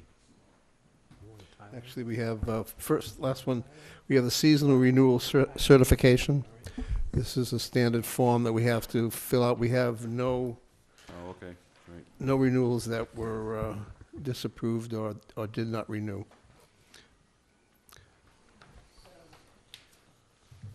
We have a motion to Just move that we go ahead and submit. submit the form as required. Motion made by Selectman Slavin, seconded by Selectman Holmes. All in favor? Aye. Opposed, abstained, 500. Okay, policies. Do this quickly. I promise. 0302, Move it. make a motion, no change needed. Motion made by Selectman Whiteside, seconded by Selectman Holmes. All in favor? Aye. Opposed, abstained, 500. 0303, at the end of the first paragraph, add, "This plan shall adhere to the current Wareham zoning bylaws." Next piece, after zoning enforcement officer, add, "Director of Inspectional Services." Move it. Move. Motion made by Selectman Whiteside, seconded by Selectman Holmes. All in favor? Aye. Opposed, abstained, 500. 0304, policy okay, but should be reviewed by town council to make sure the policy is current. Move to refer to Should make town this policy council. part of our liquor policy. Add it to 8814A. Okay, move for review by Selectman Whiteside, seconded by Selectman Holmes. All in favor? Aye. Opposed, abstained. That was 03-04, Attorney Bowen. 0305, add this policy to 8814A and Move. remove. Motion made by Selectman Whiteside, seconded by Selectman Holmes. All in favor? Aye. Opposed, abstained, 500. 0306, add to 8814A and remove. Move. Motion made by Selectman Whiteside, seconded by Selectman Holmes. All in favor? Aye. Opposed, abstained, 500. Okay. I believe we have from Mrs. Whiteside, I think we were waiting on you on Yeah, 88-18. you were waiting on me on 8818. See absolutely no reason to either get rid of this or not get rid of it, so we'll just move it. It was the one on the transporter vehicles. Yes. Well, it's It's in here. it is not a taxi cab, a school bus, Right. commercial motor coach, or any vehicle used or to be used for the conveyance of persons for hire from place to place. Now, other than a rickshaw, I don't know what we're talking about. Or a horse-drawn carriage. Oh! For a wedding or something like that. Yeah. Okay. So, okay. Motion made by Selectman Whiteside, seconded by Selectman Holmes. All in favor? Aye. Opposed, abstained, 5-0. Okay. Taking care of the horse-drawn The carriage. last one business. we're not voting on. Again, we're going to have to make a decision from the board. This is goals and objectives that was put way back in 1988, done in 89 by that board. It's really, you can almost call it a 5-year selectmen's master plan. But we should have an updated one every year. We should Yes. move our goals forward every year. But what I'm saying is there's a lot of, you won't have it there. This is something we had sitting for quite a while. 88-18. This is 8810. Yeah. we Right, just that was voted taken out of order. Now we're up to we're going back to 8810. 8810 now. You No, moved it. 8818. Right. Yeah. No problem. We did it We backwards. did it on backwards. It was not you. No. It was me. So my question is, how do we want to divide this up? How do we want to work on this? This is something I don't think one person can do. May I make a suggestion that we each read it and report back in 3 weeks? I think we need to all write our own list of what we think should be in it, and then you're gonna have to workshop it or something. Yeah. You're No, gonna I have believe to- so. It's something one person shouldn't do, that's all. I thought we did. Well, we're not workshopping. No, we had never decided what to do. We never made a decision. Give us a couple of weeks to go through it, pull our ideas together, send it in, Ask get them a to, master document together, and, ask them to schedule in 3 to 4 weeks. Workshopping. or even if we took. Well, no, we'll I'm bring sorry? it back We're up. going to be up against town meeting pretty soon. Well, after town meeting, we'll work on it after town Yeah. meeting. We'll just keep track of it and deal with it. Yeah. Deal with it. Why don't we put wait it down, To the election to make sure you guys. yeah, let's put it down for the 8th to revisit, but not to reschedule for the 8th. I can put it on the agenda for the 8th, and then Okay. I'll get that agenda done this week. That'll be for the scheduling purposes at that time. But I think that we should try and read it and review it so that we know how long it's going to take. Yes. There are portions that are still more than viable, but there are some that just There are some long that are past. not. We're almost done. I think we have 3 more weeks of this and all the policies are up to date. No problem.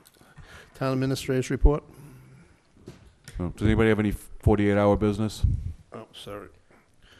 Yes, I think I would ask that we have an item that came before us that will require executive session, and I would ask that we enter it following the SMR for, which is, I'm trying to remember the purpose.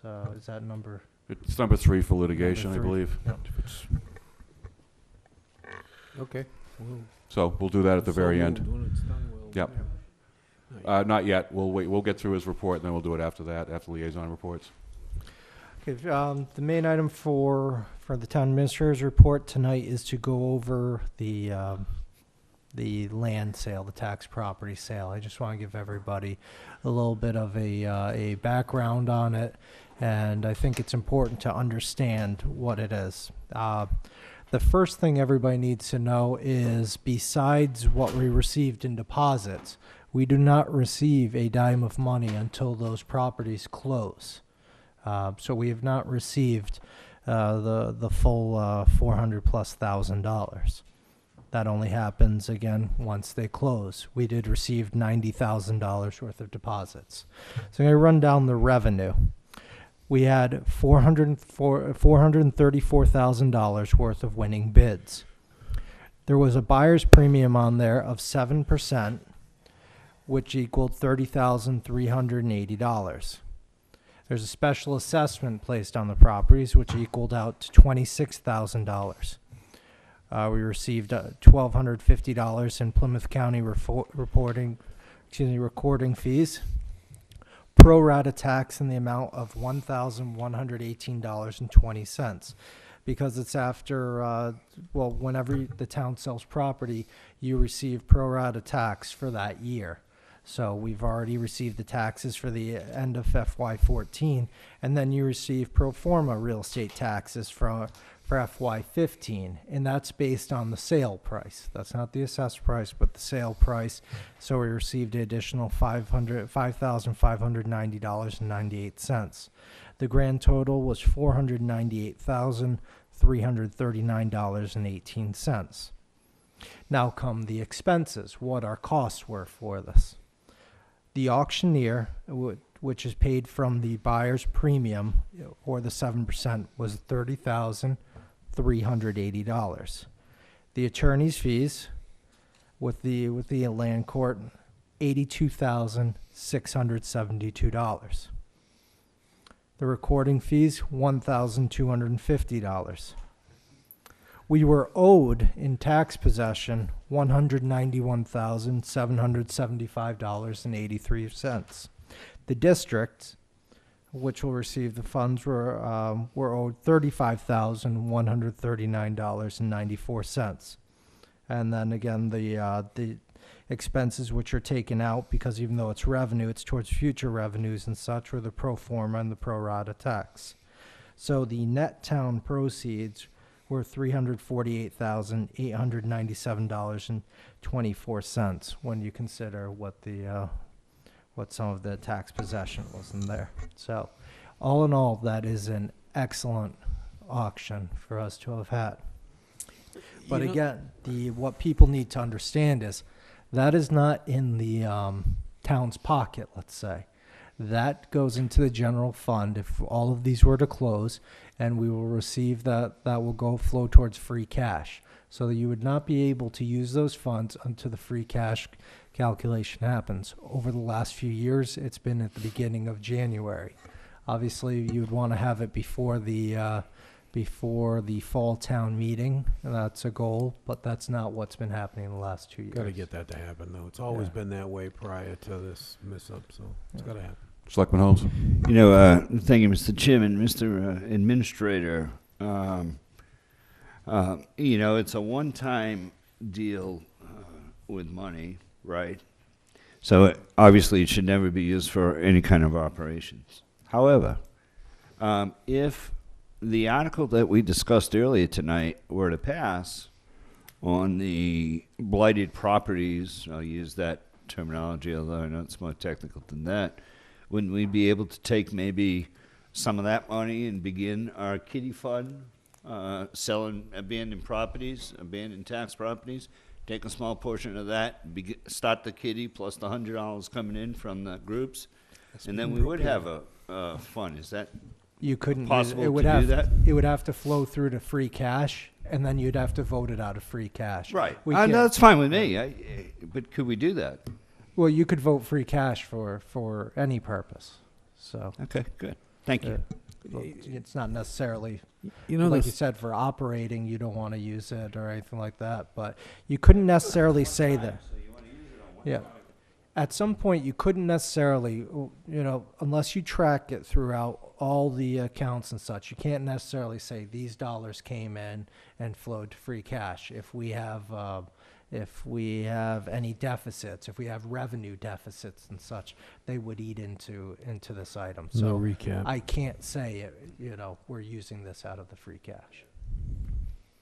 The interesting thing about this is that these were obviously good properties, and we were able to get them back on the tax rolls. The hardest thing about this is the cost of getting these properties to land court and getting clear titles is astronomical. $82,000. Can you imagine that? Land court costs? That's almost absurd. It really is.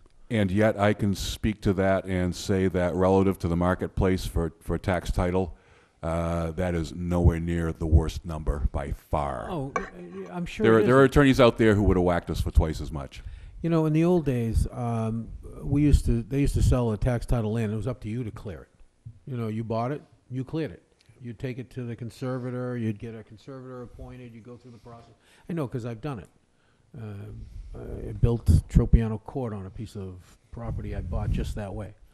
And, you know, and it still cost me money because I had to chase all the heirs down and pay off a few of them along the process, you know, in order to finally clear the property. But this is just craziness. You know, the process is just, the state, somebody's got to do something about this. Because there is lots of properties we have that we can't afford to take them all. We can't afford it. We just can't. And it's properties that the town residents don't get to use. We don't get to use it. It's sad.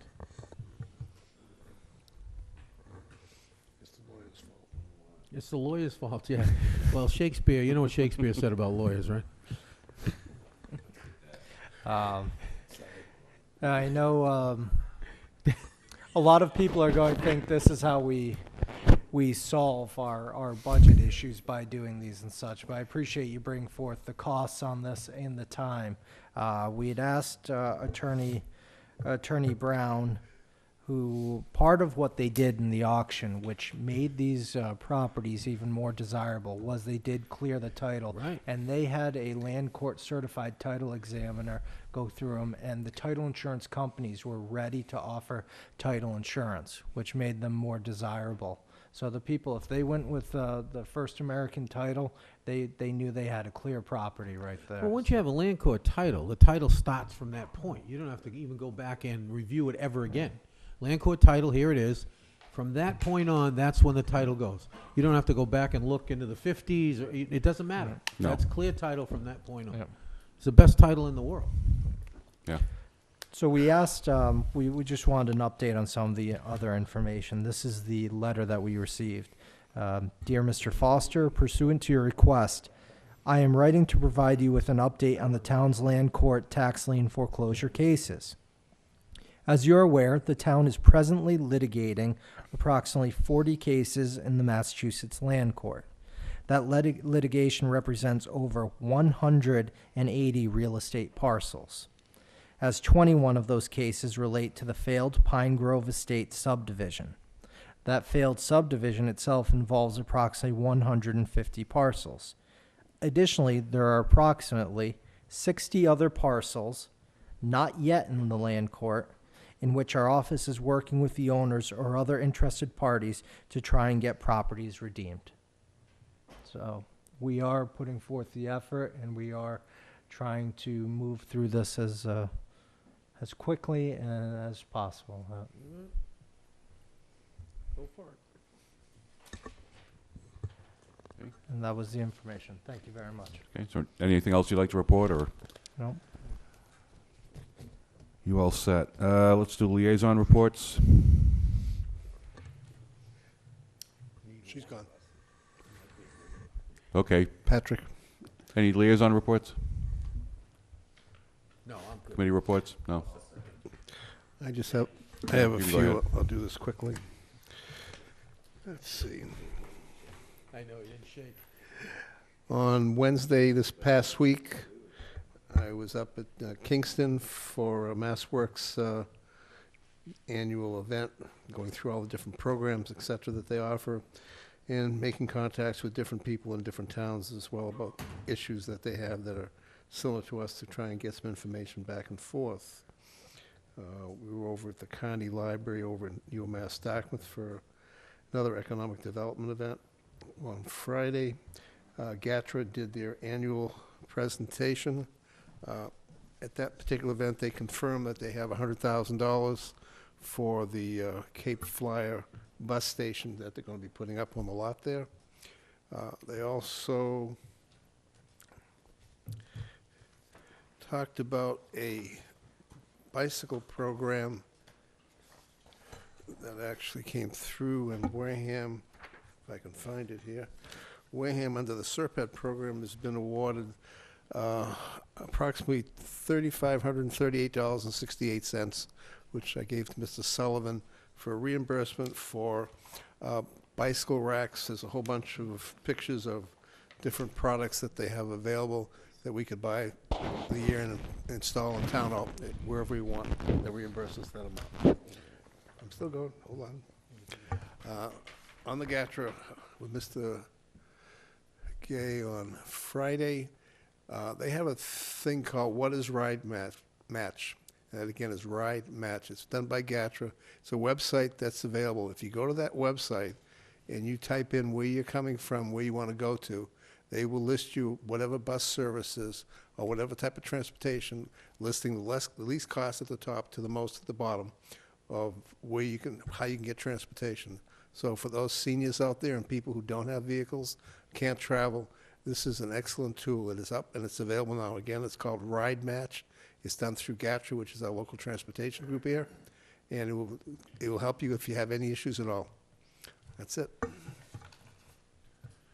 Okay, I just have one thing. That's a reminder that in connection with the Cape Flyer stop, the Beach and Tourism Advisory Committee is doing sort of a presentation by GATRA to which all the businesses that are interested in benefiting from the Cape Flyer are invited. That's from 9 o'clock until noontime on Monday, the 31st, in the Town Hall cafeteria. And that's all I have. Move we enter executive session. Second. Okay, roll call, please. Whiteside, yes. Tropiano, yes. Did you need a Steve? number? Purpose. So number 3. Reason number 3. Reason number 3. Reason number 3. Selectman Holmes? Litigation. Selectman Slavin? Yes. Titlebaum, yes. At this point, we're going to cease the television broadcast, and we will adjourn right out of the executive session, so the meeting will be over then. Yeah, everybody's got to get out of here. We'll take a few minute break while they're here. Yeah, we'll let people ask questions. No, just getting rid of something. It's good news, actually.